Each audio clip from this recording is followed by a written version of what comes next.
Construction begins today for a project designed to relieve traffic congestion along rail lines on the city's south side. In addition, 1,500 people will be put to work on the Inglewood Flyer project.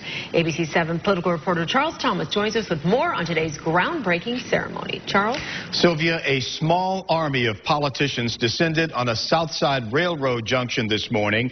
They came to get what credit they could for a taxpayer-funded public works project to speed up train traffic to and from Chicago. It's a simple but expensive solution for a many decades old problem. The Norfolk Southern and Rock Island tracks intersect at 63rd and State Streets, causing trains on one line to stop while another passes. For $133 million, workers will build a bridge to elevate the Rock Island tracks so that Metra trains will not have to stop, and below the bridge construct a second set of Norfolk Southern tracks to carry high-speed Amtrak trains. What does it mean when freight traffic and passenger traffic can move through this city more quickly? More jobs. Contractors will hire 1,500 workers to build what's called the Inglewood Flyover. Federal stimulus and state public works monies allocated over 2 years ago will fund the project. Transportation Secretary Ray LaHood called it the kind of infrastructure the nation could build more of if Congress passes President Obama's jobs bill.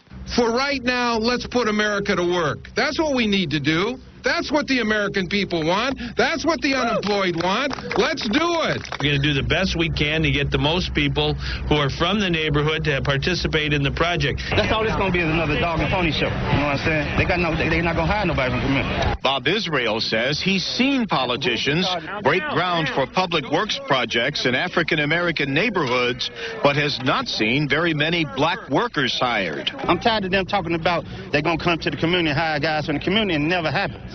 With African-American unemployment nearly double the statewide rate, Congressman Bobby Rush says he'll monitor hiring on the Inglewood project, threatening to shut it down if not enough neighborhood workers are hired.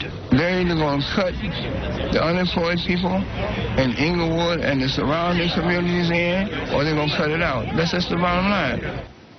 Hiring for the project began some time ago. As mentioned earlier, the work actually got underway this morning. Linda, Sylvia, this project is a critical link to the high-speed rail line that they're building between Chicago and St. Louis. It's not unusual for a train to stop 20-30 minutes in Inglewood waiting back up traffic for some freight train to move out of the way. Right. Okay, thanks, Charles.